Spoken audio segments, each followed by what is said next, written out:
Hello everybody, I am Ananya, 8-3 this year. So I'll just give a brief background about myself before delving into the strategy. So I have done my graduation in geography from Miranda House, University of Delhi in 2021, and post that I prepared for this examination for 2 full years. Even though this is my first attempt, I have prepared for this examination for 2 full years, and I gave this examination in the year 2023 with anthropology as my optional, and I've been lucky enough to clear it in the first attempt. So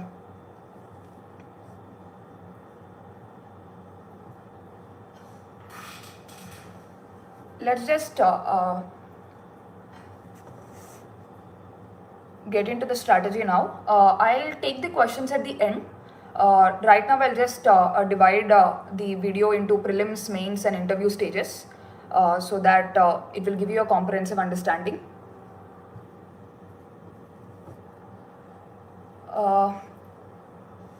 So firstly, let's go to prelims. Let's start with prelims. Prelims, instead of delving on the overall strategy, what I wanted to highlight is what should be done in the last 1 month of the preparation, since prelims preparation is less than a month now. So I'll just try to tell you about what all should be done in this last 1 month so you can derive something beneficial out of this session. So first is focus areas and PYQs. What happens is that, like for instance, if I take my case, I have started my prelims preparation in February. I have given 4 full months for prelims.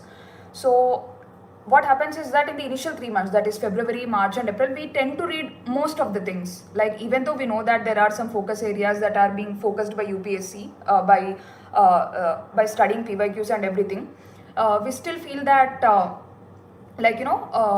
we still read most of the things. So in the last 1 month, it is now time to narrow down your preparation and adopt a targeted approach.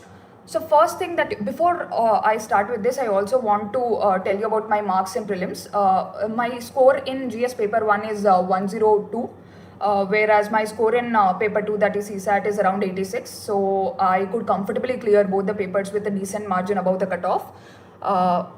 So yeah, this is about my marks. And then now coming into the focus, coming into the strategy, the first is the focus areas and PYQs.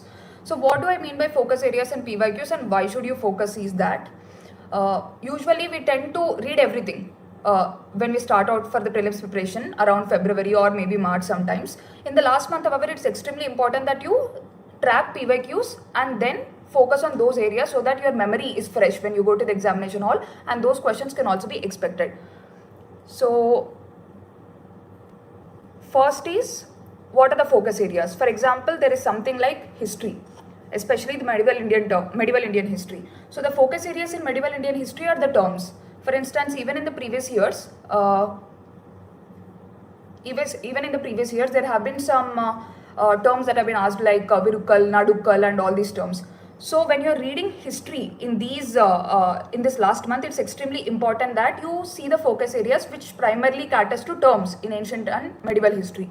So that is one thing. And coming to environment, we all know that national parks and species are a favorite area for UPSC. So in this 1 month, try to focus on national parks and species a lot. So that is another thing. And about science and technology also. So science and technology, please go a bit deeper into technologies like biotechnology, nanotechnology and everything. So it's not just about a surface level understanding, but also a deeper understanding of the technologies is extremely important. So now narrow down your preparation in this 1 month. Narrow down your preparation by looking at the PYQs and then make a focused plan. So that is one thing you have to do. And apart from that, another thing you have to do is analyzing PYQs. Analyzing PYQs is not just about looking at the previous year questions and then just solving them. It is not about that. What is extremely important is that you have to analyze the options also. For instance, if I have to give an example, there was an option called Namdapha National Park that was mentioned in one of the options in the questions. Even though it was not a right answer, the next year they've asked a detailed question about Namdapha National Park.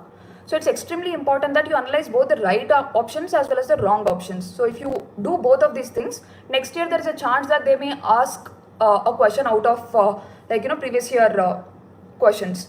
So please do that. Please ensure that you are analyzing the options of the PYQs and then try to get a decent understanding of all the options, so that if any question is asked the next year, you will be able to handle it better. So that is another thing that you can do. And the next thing you have to focus is, please do not forget basics in search of complex issues. What happens is that after like 2 or 3 months of prelims preparation, we go into this panic mode, like what else should I read? Oh, the questions are becoming really complex this year, so what else should I refer, or what new material should I refer?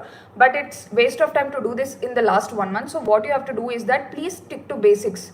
For instance, if I have to quote a small thing, if you see the previous 2 to 3 year papers, especially the prelims papers, you can see that questions from basic topics like fundamental rights, constitutional amendments are coming up. So these things you have to keep it in mind in the last month. You cannot go on referring for new material by avoiding basic things like fundamental rights or constitutional amendments.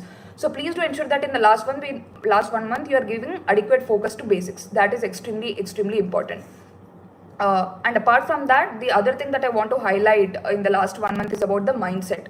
What do I mean by mindset? Mindset in the sense that, like, it's okay if you are being little defensive in the first 2 months of your prelims preparation, but when the times, like, it's only 1 month away, so you have to develop that aggressive mindset. By aggressive mindset, what do I mean is that you have to have that mental strength that I'm going to do it in any way. Like, even if the question is difficult, even if the question is complex, even if the question is something that I do not know, I'll somehow try to use my elimination skills and all such things to narrow down the options. So this is extremely important. This mindset is extremely important going forward in this 1 month. And please see how you are thinking in this last 1 month. It's not just about your preparation that matters in prelims. What also matters is your mindset. So going forward, see how you are thinking. Are you getting intimidated, or are you having that aspect of fear, anxiety that is going through your mind? Those feelings are common. I do not say that you shouldn't have those feelings, but also mind matters. So see how you are thinking, develop that aggressive mindset and all such things. That becomes extremely important for you during the actual examination time, for you not to give up in difficult circumstances and all such things. So prepare your mind like that in the last 1 month. Apart from that, I also wanted to highlight what happened in the actual examination for me in the last year by taking up a few questions. So first is, if you just look at the previous year paper, that is 2023 prelims paper, you can see that there were many unconventional questions that were asked. Even I was not aware of many of these questions. Like, even I was looking at them for the first time. So how did I handle it? So for instance, there was a question which asked about an animal that makes a tool out of scrape and uses it to pull insects out of trees. At the first instance, we will see this question and we are like, oh, what is this question? Where is this coming from? And the species are also like that. So they have mentioned species like fishing cat and all such things, which we might not have heard before. So our first reaction will be a little bit defensive. That is, oh, I've not read these species. I've not done this question. So how do I tackle it? For this question, it's extremely important that you stay with a clear mind, and that is when you can apply your logics. For instance, how did I do this question? So I saw the question, I knew that I was not completely aware of it, and then I just cooled myself down and I thought, okay, so they're speaking about an animal that is making tools. So which animal is able to make a tool? Only that animal which has a greater cognitive powers or greater brain capacity. That is a very basic thing that everybody of us know. Only an animal with a greater brain capacity will be able to make a tool, and not otherwise.